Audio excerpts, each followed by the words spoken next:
श्री स्वामी समर्थ. नमस्कार मित्रांनो आणि मैत्रिणींनो. आजच्या व्हिडिओ मी तुम्हाला अंगारकी चतुर्थीबद्दल थोडी माहिती सांगणार आहे.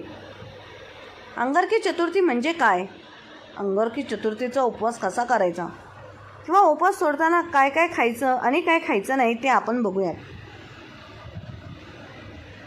अंगारकी संकष्टी चतुर्थी म्हणजे संकटांचा नाश करणारी चतुर्थी मानली जाते. जो व्यक्ती खऱ्या मनाने व्रत उपवास करतो आणि विविधता श्री गणेशाची पूजा करतो, श्री गणेश त्याचे सर्व संकटे दूर करतात. तसेच जी व्यक्ती ही अंगारकी चतुर्थीचा व्रत करते तर त्याच्या सर्व मनोकामना पूर्ण होतात. संकष्ट चतुर्थी ही जर दर मंगळवारी आली तर तिला अंगारकी चतुर्थी म्हणून ओळखली जाते आणि ही तिथी अत्यंत शुभ मानली जाते. ज्या गणेश भक्तांना प्रत्येक महिन्यामध्ये येणाऱ्या प्रत्येक संकष्ट चतुर्थीचा व्रत करणे जमत नसेल, अशांनी अंगारकीला मात्र न चुकता न विसरता आवर्जून व्रत करावं. त्यामुळे त्यांना 21 संकष्टी चतुर्थीचं फळ जे आहे तर ते मिळते. 21 म्हणजे वर्षभराच्या सर्व संकष्टीचे पुण्य मिळत असते असे मानले. आता या अंगारकी चतुर्थीचा व्रत कसा करावा, म्हणजेच अंगारकी चतुर्थीचा उपवास कसा करावा, कधी सोडावा, कोणते पदार्थ आपल्याला या दिवशी चुकूनही खायचे नाहीत, कोणते पदार्थ वर्ज्य करायचे आहेत किंवा उपवास सोडण्यापूर्वी आपल्याला कोणतं काम करायचं आहे की ज्यामुळे तुमचं व्रत अपूर्ण राहणार नाही. आता व्हिडिओमध्ये मी तुम्हाला जे काही सांगणार आहे तर त्या नियमांचं पालन जर तुम्ही काटेकोरपणे केलं तर तुम्हाला या अंगारकी चतुर्थीच्या व्रताचं पूर्ण फळ मिळेल आणि गणपती बाप्पांचा आशीर्वाद हा तुम्हाला प्राप्त होईल.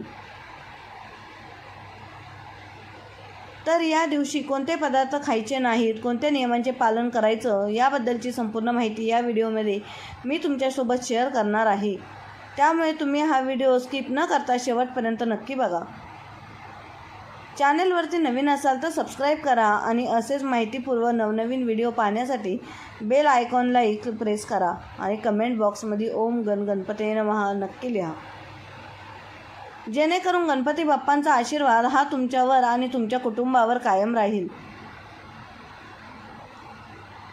तर पहा, येत्या 5 मेला म्हणजेच मंगळवारी आलेली आहे अंगारकी चतुर्थी.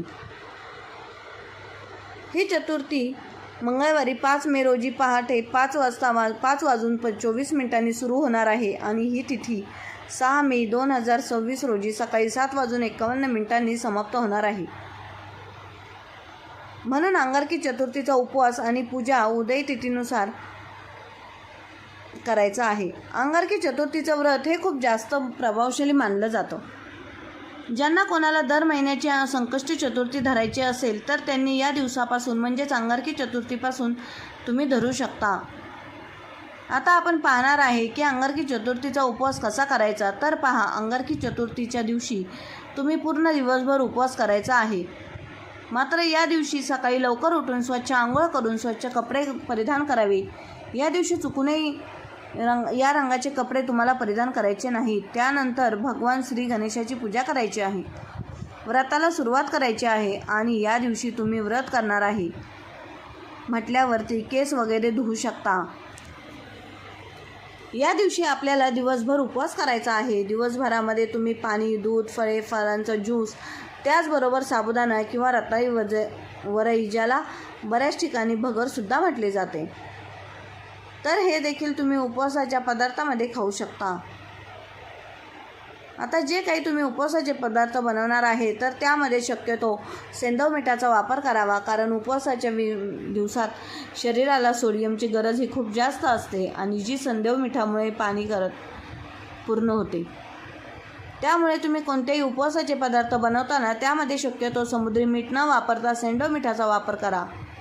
आता त्याचबरोबर बघा, बरेच जण या दिवशी फक्त गोडधोड पदार्थ खाऊन व्रत करतात, पण कारण अंगारकी चतुर्थीला मीठ किंवा तिखटसुद्धा खाल्ले जात नाही. जर हा नियमसुद्धा तुम्हाला पाळता आला तर आवर्जून पाळा. नाही शक्य झाले तर समुद्री मीठ न वापरता सदैव मिठाचा वापर करून तुम्ही ते पदार्थ घेऊ शकता. त्याचबरोबर या दिवशी कोणत्याही प्रकारची विकत मिळणारी ज्यूस प्यायचे नाही, कारण या पदार्थामध्ये आर्टिफिशियल स्वीटनर असतात. तसेच ते फ्रीजमध्ये सुद्धा ठेवलेले असतात. त्याऐवजी आपण कोणत्याही घरात बनवलेले उपवासाचे सात्विक पदार्थच घ्यायचे आहेत, किंवा तुम्ही बाहेरून घेणारे असाल तर मग तुम्ही नारळ पाणी, खजूर, फळे, दूध अशा काही पदार्थांचा समावेश तुमच्या आहारामध्ये करू शकता. त्याचबरोबर बघा, बऱ्याच भागांमध्ये गणपतीच्या व्रतामध्ये वरई म्हणजेच भगर खाल्ली जात नाही. जर तुमच्याकडे हा नियम असेल तर तुम्ही भगर वर्ज्य करू शकता. परंतु जर भगर खाल्ली जात असेल तर त्याचं सेवन तुम्ही करायचं आहे. मात्र या अंगारकी चतुर्थीचा उपवास करताना जमिनीखाली उगवलेले जे पदार्थ आहेत ते खाल्ले जात नाहीत. उदाहरणार्थ बघा, गाजर, बीट, मुळा, कांदा हे खाण्यास सक्त मनाई आहे. त्याचबरोबर फणससुद्धा खाऊ नये असं सांगितलं आहे. फणस किंवा फणसाची भाजी किंवा फणसापासून बनवलेले कोणतेही पदार्थ या दिवशी तुम्हाला खायचे नाहीत. त्याचबरोबर कोणत्याही उपवासाला मांसाहार आणि मद्यपान पूर्णपणे वर्ज्य सांगितलं गेलं आहे. अशा पवित्र दिवशी आपण आपल्या घरामध्ये किंवा बाहेर जाऊनसुद्धा या दिवशी नॉनव्हेज खायचं नाही. जर आपण या दिवशी उपवास करत नसलो तरीसुद्धा आपल्या घरामध्ये या दिवशी मांसाहार हा बनता कामा नाही. जर तुम्ही या दिवशी या चुका केल्या तर गणपती बाप्पा तुमच्यावरती नाराज होतील. मग मांसाहारामध्ये अंडी, चिकन, मटण, मासे हे संपूर्ण पदार्थ तुम्हाला पूर्णपणे वर्ज्य करायचे आहेत. त्याचबरोबर या दिवशी आपण घरामध्ये काही उपवासाचे पदार्थ बनणार असेल तर त्यामध्ये शक्यतो तुपाचा वापर करावा. सोयाबीनचं तेल किंवा इतर कुठलं तेल असेल तर त्याचा वापर तुम्ही करू नका. आणि तेल जर तुम्ही वापरणार असेल तर शेंगदाणा तेल किंवा सनफ्लॉवर जे तेल आहे तर ते तुम्ही वापरू शकता. परंतु सोयाबीनचं तेल जे आहे तर ते तुम्हाला अजिबात वापरायचं नाही. जर हे तेल वापरून तुम्ही काही पदार्थ बनवले तर आपलं व्रत जे आहे तर ते अपूर्ण राहू शकतं आणि या व्रताचा फळ देखील तुम्हाला मिळणार नाही. आता जरी तुम्हाला उपवास असेल किंवा नसेल तरीही तुम्हाला हे जे काही पदार्थ सांगितले मी तर ते पूर्णपणे वर्ज्य करायचे आहेत. कारण हा संपूर्ण दिवस पवित्र असतो. या दिवशी आपलं मन, शरीर हे सुद्धा सात्विक आणि पवित्र असणं खूप महत्त्वाचं आहे. अंगारकी चतुर्थीचे व्रत केल्याने आपल्या कुंडलीतील मंगळ ग्रह हा मजबूत होतो. या दिवशी मनोभावे श्री गणेशाची पूजा केली जाते. यामुळे सर्व संकटे, विघ्न दूर होतात. सुख समृद्धी प्राप्त होते. हे विघ्नहर्ता, बुद्धीची देवता आणि श्री गणेश यांचे व्रत आहे, त्यामुळे ते खूप जास्त प्रभावी मानले जाते. या दिवशी गणेशासोबत चंद्रदेवतेची पूजा करण्याची परंपरा आहे. त्याशिवाय हे व्रत अपूर्ण आहे. अंगारकी चतुर्थीच्या दिवशी चंद्रोदय उशिरा होणार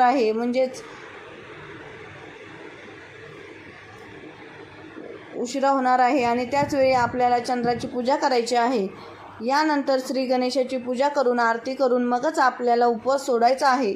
जर तुम्ही या दिवशी चंद्राची पूजा न करता अगोदरच जर उपवास सोडून दिला तर त्या व्रताचा तुम्हाला कोणताही फळ मिळणार नाही.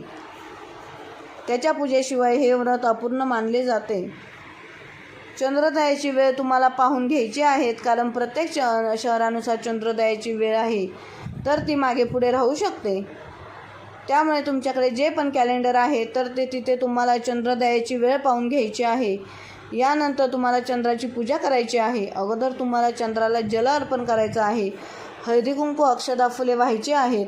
नमस्कार करायचा आहे. नैवेद्य दाखवायचा आहे आणि त्यानंतर आपल्याला भगवान श्री गणेशांची देखील पूजा करायची आहे. धूप, दीप, नैवेद्य दाखवायचा आहे. गणपती बाप्पांची आरती करायची आहेत आणि यानंतर तुम्हाला हे व्रत जे आहे तर ते सोडायचं आहे. आता बरेच जण या दिवशी गणपती बाप्पांना नैवेद्य दाखवत असताना बघा, आपण सकाळी मोदक बनवत असतो, संध्याकाळीसुद्धा गणपती बाप्पांना नैवेद्य अर्पण करत असतो. तर त्यामध्ये शक्यतो तुळशीचा वापर आपण करत असतो, परंतु हे पूर्णपणे चुकीचं आहे. कारण असं म्हटलं जातं की तुळशी पवित्र पत्राशिवाय देवी देवता नैवेद्य ग्रहण करत नाही. हे अगदीच बरोबर आहे, परंतु गणपती बाप्पांच्या पूजेमध्ये तुळशीपत्र हे पूर्णपणे वर्ज्य आहे. गणपती बाप्पांच्या पूजेमध्ये तुळशीचा वापर केला जात नाही. म्हणून तुम्हाला या दिवशी तुळशीचा वापर जो आहे तर तो अजिबात करायचा नाही. तसेच संध्याकाळी तुम्ही उपवास सोडण्यासाठी जे काही पदार्थ बनवणार आहे तर त्यामध्ये कांदा, लसूण शक्यतो तुम्ही वापरू नका. कारण कांदा आणि लसूण हे तामसिक पदार्थ मानले जातात. त्यामुळे या दिवशी आपण सुद्धा जे अन्न ग्रहण करणार आहे, उपवास सोडणार आहे, त्या पदार्थांमध्ये सुद्धा तुम्हाला किंवा नैवेद्यामध्ये सुद्धा शक्यतो कांदा आणि लसणाचा वापर तुम्ही अजिबात करू नका. या दिवशी आपल्याला सात्विक अन्नपदार्थ जे आहेत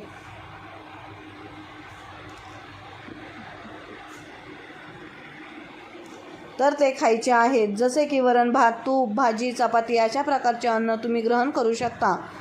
या दिवशी तुम्हाला गणपती बाप्पांना 21 मोदकांचा नैवेद्य दाखवायला अजिबात विसरायचं नाही. 21 नाही जमलं तर 5 किंवा 7 या संख्येमध्ये तुम्ही गणपती बाप्पांना मोदकाचा जो नैवेद्य आहे तो दाखवू शकता.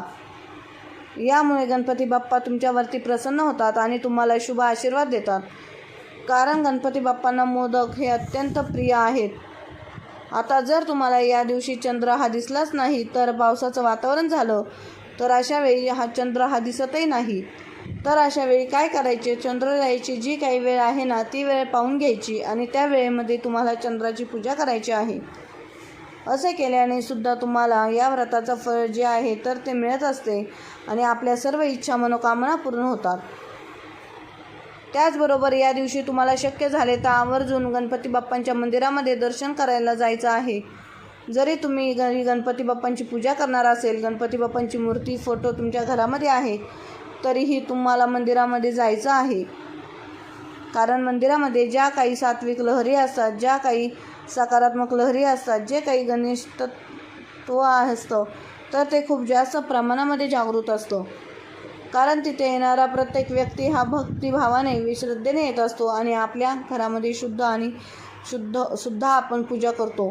परंतु आपल्या घरामध्ये छोटे मोठे वाद होत असतात, म्हणून तेवढी सात्विकता किंवा तेवढं पवित्र वातावरण जे आपल्या घरामध्ये नसतं आणि त्या सात्विक लहरी प्राप्त करून घेण्यासाठी या दिवशी प्रत्येकाने मंदिरामध्ये आवर्जून जायचं आहे. त्याचबरोबर या दिवशी कोणाचाही तुमच्याकडून अपमान होणार नाही किंवा तुम्हाला या दिवशी कोणाची खोटं बोलायची नाही. तर या गोष्टींची सुद्धा तुम्हाला काळजी घ्यायची आहे. जर हे नियम मी तुम्हाला सांगितले आहे, या नियमांचं जर तुम्ही पालन केले तर नक्कीच तुम्हाला या चतुर्थीच्या व्रताचं संपूर्ण फळ प्राप्त होईल. गणपती बाप्पा हे प्रसन्न होतील आणि तुमच्या सर्व इच्छा पूर्ण होतील. तर ही अत्यंत महत्त्वाची माहिती मला तुमच्यापर्यंत शेअर करायची होती. व्हिडिओ तुम्हाला आवडला असेल तर चॅनलला लाईक करा. चॅनलवरती नवीन असाल तर चॅनलला सबस्क्राईब करा. धन्यवाद.